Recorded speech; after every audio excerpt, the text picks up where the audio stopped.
Dostlar selamlar. Epic Games ücretsiz oyunu bu haftanın ikinci iki oyunundan biri.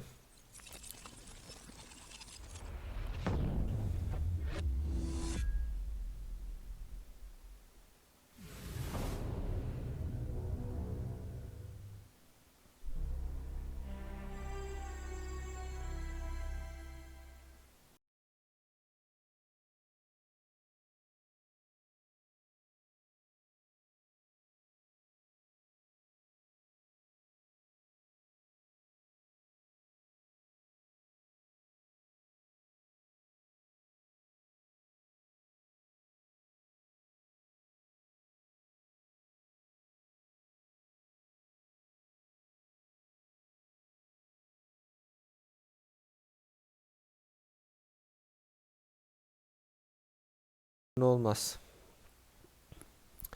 Sesleri de birazcık şöyle kısalım. Bunu ayarlayıp apply demiştim. Bu açınca gene şey oldu. Şu kalsın. Evet, şimdi karşımızda şu seçenekler var. Bu sadece online oynanıyor herhalde. Hiç bakmadım daha önce. Bu daha önce de bedava verilmiş bir oyun. Şimdi tekrar bedava veriyorlar. Play Online dediğimizde şöyle seçenekler var. Bootcamp dediğimizde bir practice var. Soldier menüsüne girdiğimizde çeşitli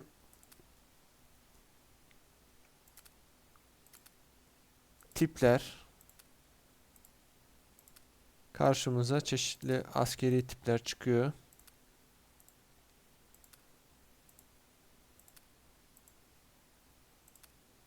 Çeşitli sınıflar.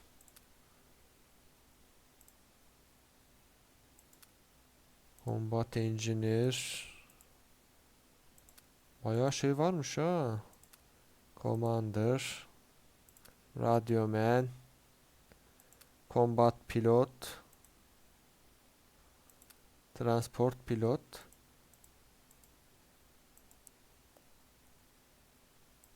USR mi diyelim mesela.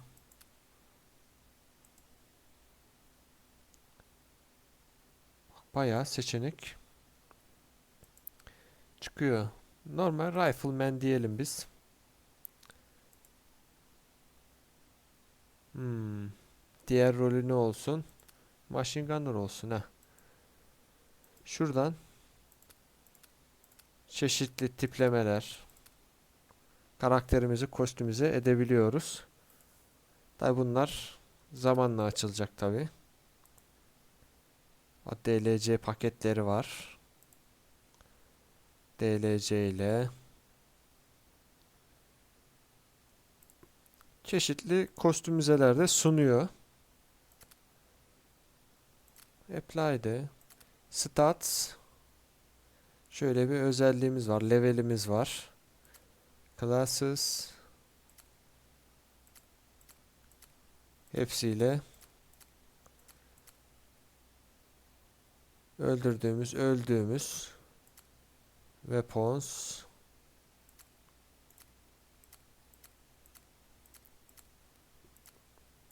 şöyle bir bakalım. Oo, ne çok var.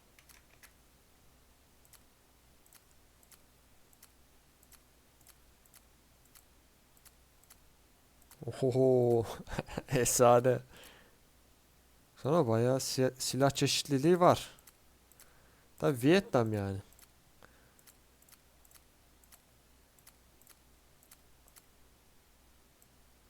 Şöyle hepsini bir göstereceğim. Campaign modu yok herhalde ya. Bu sadece kapışma üzerine. Tam açıklamalarına bakmadım ama. Şimdi Bootcamp'te bir practice'e bir bakalım. Play map diyelim. Sonuçta oyunu öğrenmek için sunulan bir şey bu. Tamam.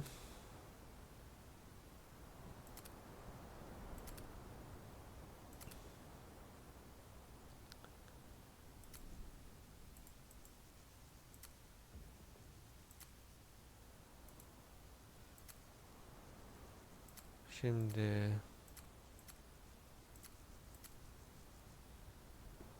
Commander'ı alalım. The Join game. commander is a specialized leadership role, which has a major influence on the outcome of a battle. Commanders lead their team and have powerful support abilities at their disposal. The command widget lets the commander give instructions and orders to your team. The quick orders widget also lets you issue orders and allows you to set fire support targets. Commands from the quick orders widget will show up on the map and compass for your allies. You can set rally points with left mouse button to let people know where to assemble. Mark for fire support with right mouse button, setting targets for your offensive abilities. Mark landing zones with middle mouse button, which will put down a smoke marker to let pilots know where to land. You can also mark targets for fire support, using the binoculars for greater accuracy at range. Additionally, the US M18 smoke grenade can be used to indirectly mark targets for fire support. Use middle mouse button on the map to mark a location for an LZ.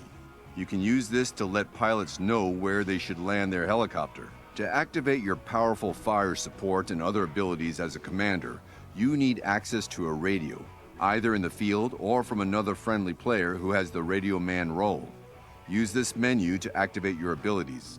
The North Vietnamese and US commanders have completely different support abilities available to them. As a US commander, you can call in an AC-47 Spooky gunship to orbit a target location, covering a small area and minigun fire and providing area denial for a long duration.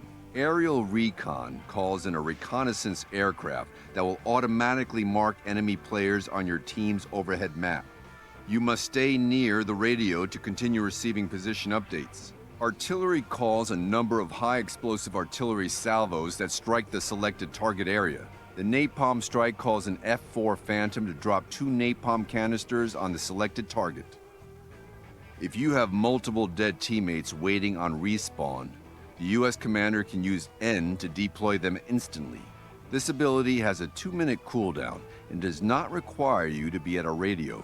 As a Vietnamese commander, you also have a barrage artillery strike available that functions the same as the US commander. For the Vietnamese, pressing N will also respawn all dead players, but on the commander's own location.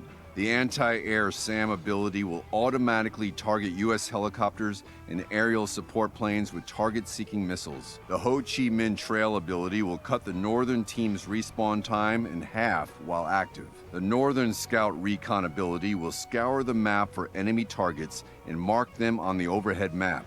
Unlike the US Recon plane, this ability cannot be prevented.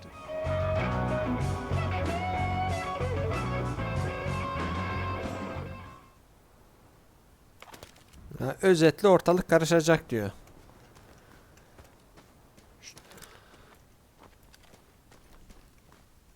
F'ye bas.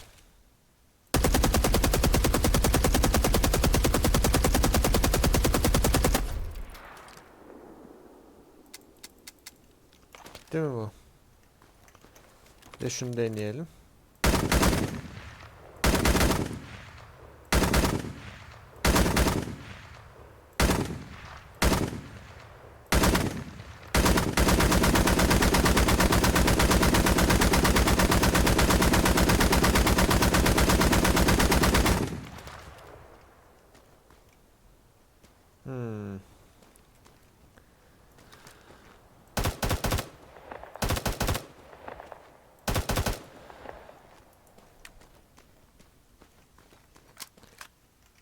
Çeşitli silahlar var.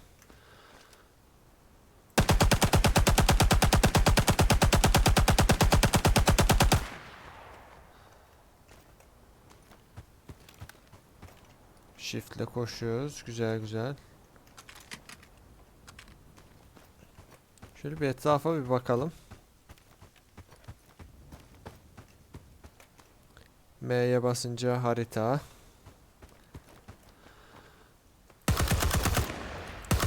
Bayağı uzaya tepiyor lan bu. Tehlikeli silah.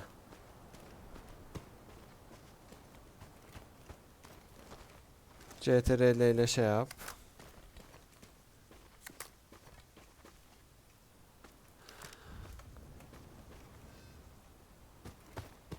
Power.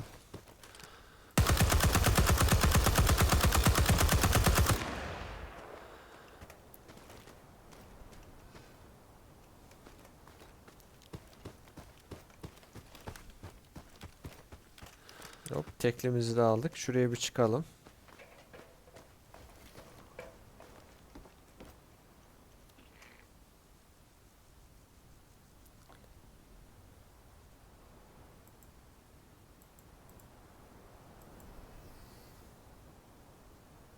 Requesting fire mission on this location. We need RD support. Bundan bir şeyler çağırıyoruz. Tamam. Hop, in bakayım.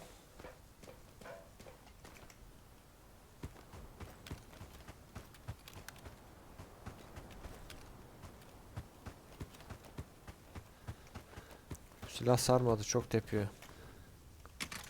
Sen nasılsın? Dokun. Yani ağır silah bunlar.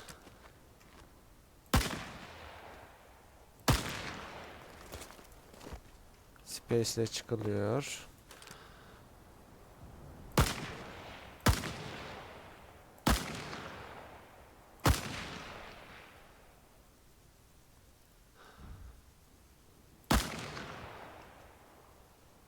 X'e basınca da böyle kullanabiliyormuşuz sniper'ı. Başka sniper yok mu?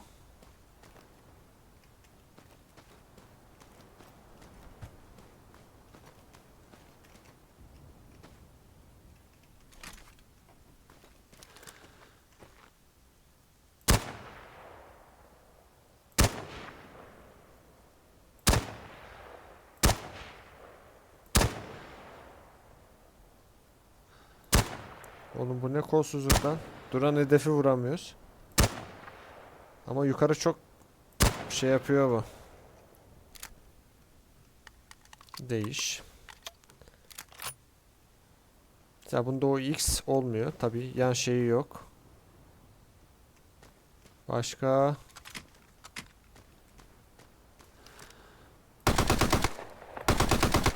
Bak bu ne güzel, dümdüz.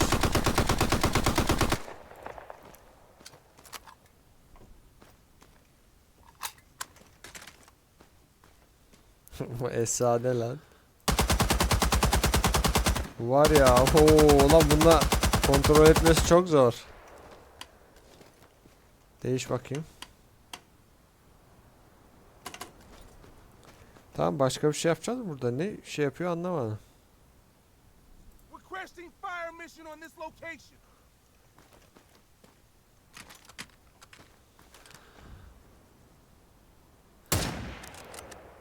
Bayağı yakınlaştırıyor ama ha. Vurduk lan değil mi?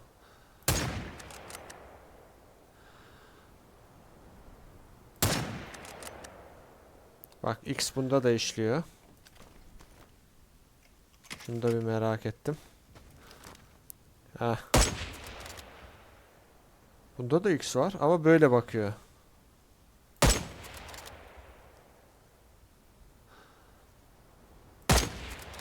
Güzel. Burada herhalde tüm silahları denetiyor. Tamam, tanıdık silahları.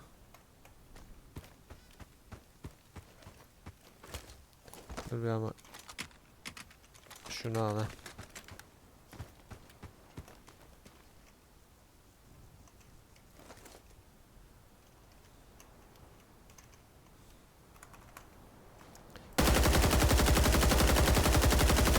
Oğlum sen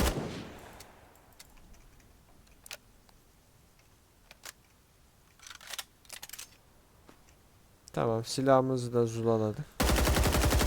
Bu da uzaya tepiyor ha.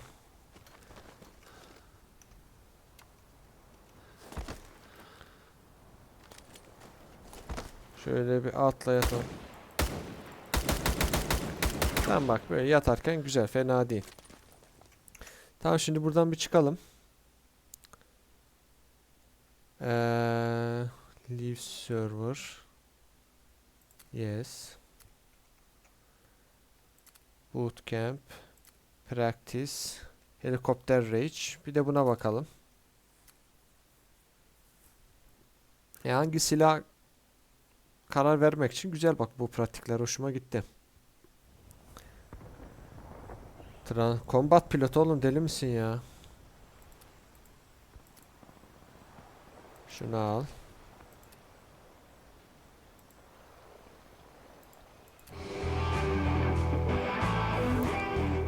Helicopter pilots are split into two roles, transport pilots and combat pilots. As a transport pilot, you'll only be able to fly the Bell UH-1, more commonly known as the Huey.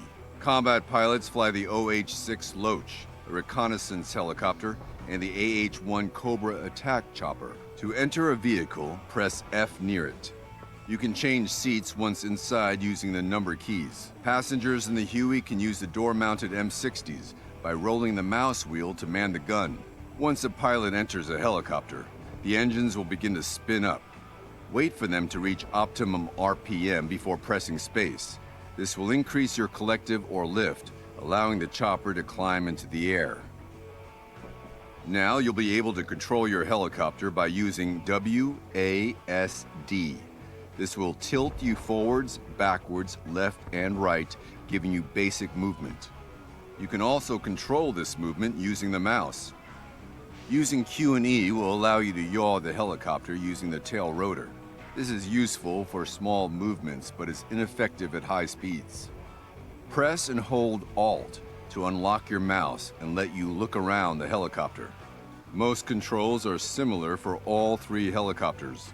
Be careful when executing intense maneuvers, as extreme G-forces can cause your pilot to black out. Pressing G will automatically bring your helicopter to a hovering stop. This can be useful if you are losing control. When it's safe to get out of the aircraft, an icon will appear. The pilot can also tell the passengers to disembark using the left mouse button. Once you've built up confidence with flying, try advanced flight mode for more precise control over the collective. If you wish to invert the controls for the aircraft's Y-axis, you can do so in the options. The Loach is a mobile reconnaissance platform. Flying near enemies on the ground will mark them on your team's map. The Loach also has a minigun available to the pilot. Fire the gun using the left mouse button. Finally, the Loach can operate as a mobile command platform.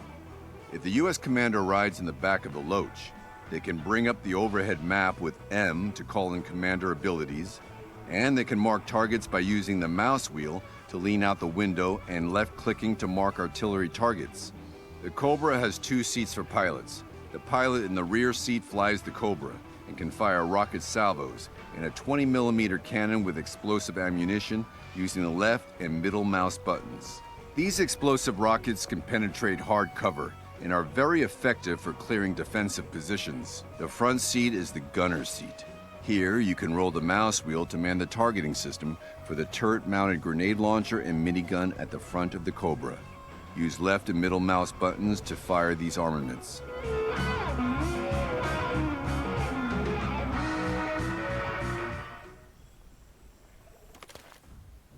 Evet, iki çeşit 54'lerimiz var. Saldırı, transport. Şu Kobra'ya bir binelim. Binsene lan. Heh. H'ye basıyoruz.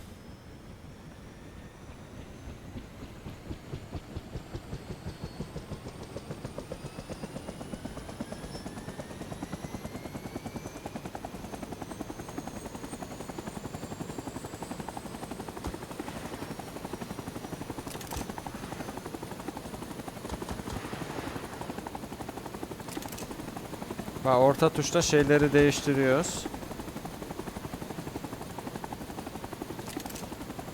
Hop, Space'e mi çıktık? Ne oldu? Hop.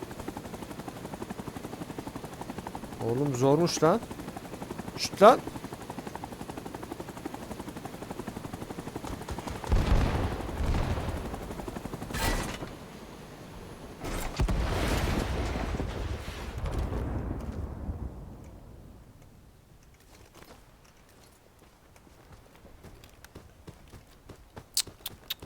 Yanlış yaptık. Bir de şunu deneyelim.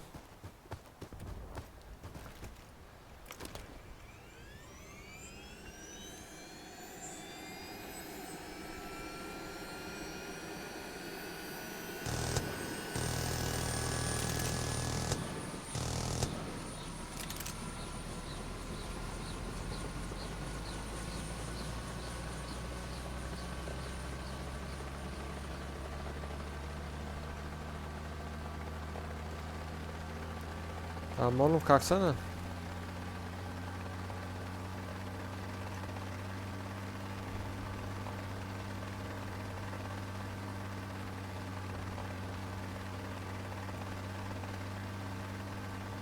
Şşt, şşt, şşt. Mouse'a hiç dokunma.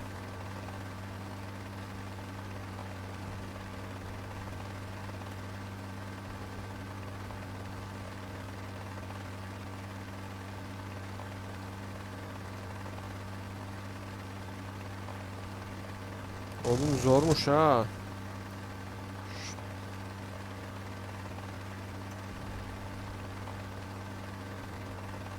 E'ye basıyorum, Q'ya basıyorum. Oğlum çok değişik şeyler oluyor lan. Ben bu helikopterden bir şey anlamadım ha. Leaving combat area. Terk edeceğim tabii oğlum. Sürmeyi öğrenemedik. Dur. Lan. Patladı. Oğlum pratik bu. Ne leaving combat area? Evet bir de şu transportu deneyelim. Oo yalnız bundan meşin sürülür ha. Makinalı tüfek sarar ha.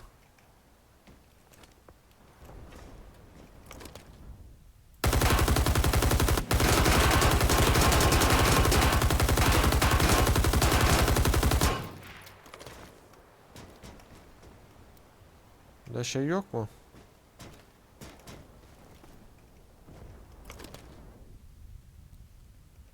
H'ye basalım.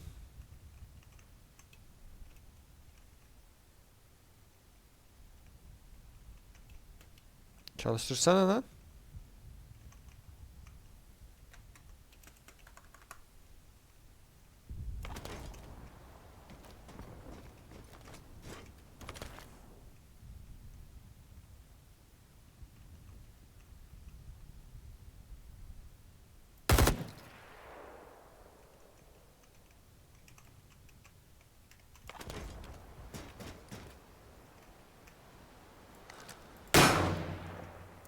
Ana adam vurabiliyoruz lan.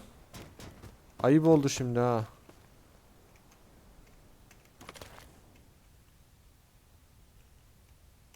Neyse uçuramadık.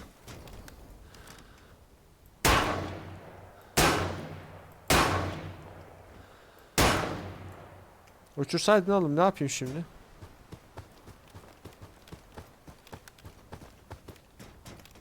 Evet helikopterden çok bir şey anlamadım. Beceremedik. Leave server diyelim. Güzel ama oyunu anlatıyor. Şimdi bir play online diyelim. Bakalım şey olacak mı? Territory, Supermassive, Skirmish, Campaign. Find match diyelim. Bakalım bulur mu işte o var. Oynanıyor mu ki bu oyun artık?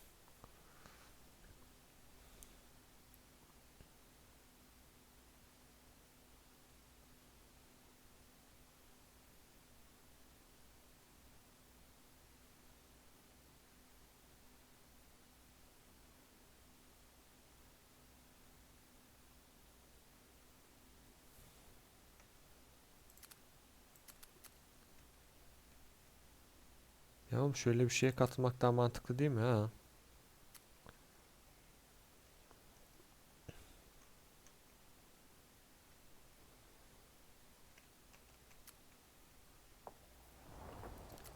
Join game.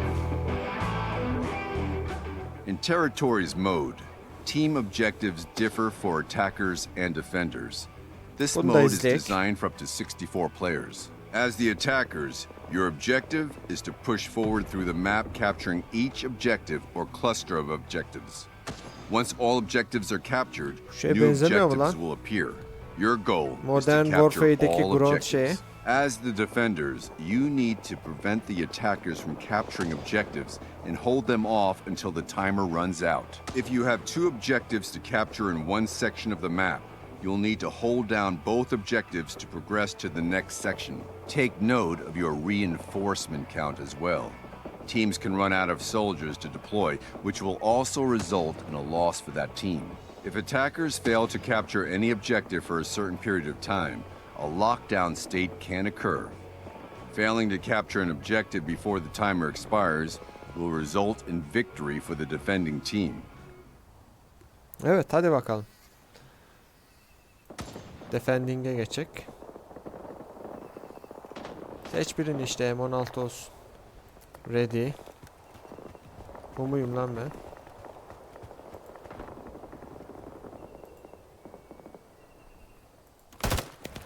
Hı.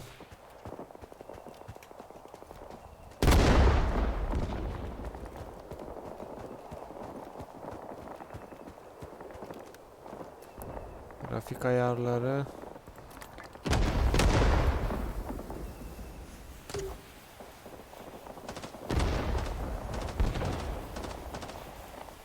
Dude, keep your eyes open.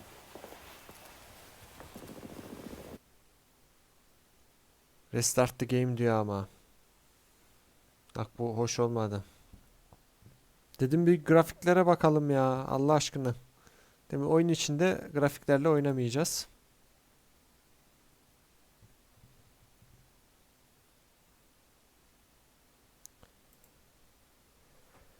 Evet, birazcık sürüyor.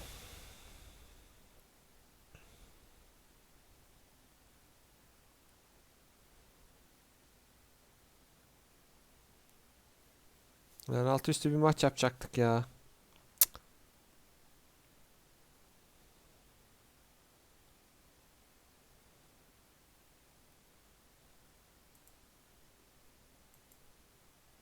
Biraz açılması sürüyor.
Artık öğrendik.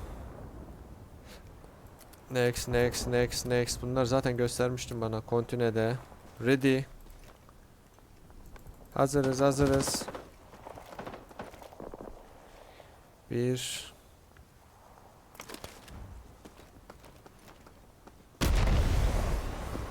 Final objective.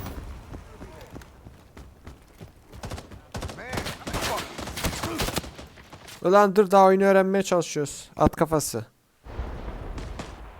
Ready, ready, ready.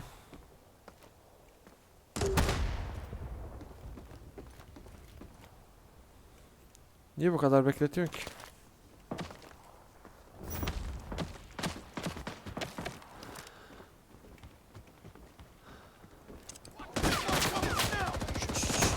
Lan dur da. Ready, ready, ready.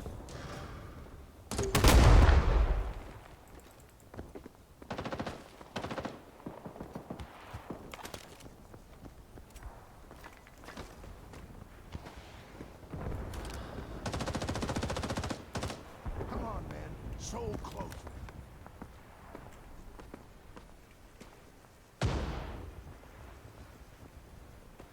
got this, guys.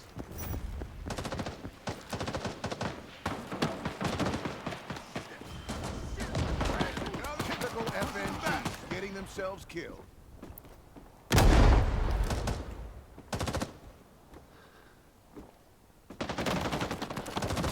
Come on, we've got this.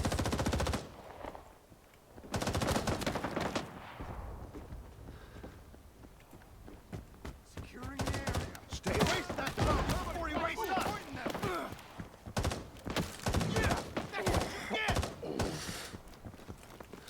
Victory. Ne Victory ondur, daha adam göremedim. 2 tane vurdular beni. Evet, bu oyunda böyle. Online. Mekanikleri çok sarmadı. Tabii yeni bir güncel bir şey değil. Evet, continue diyelim. Close. Ama müzik güzel bak. Leave server diyelim. Bu oyunda böyle bir oyun. Bir dahaki oyunlarda görüşmek üzere.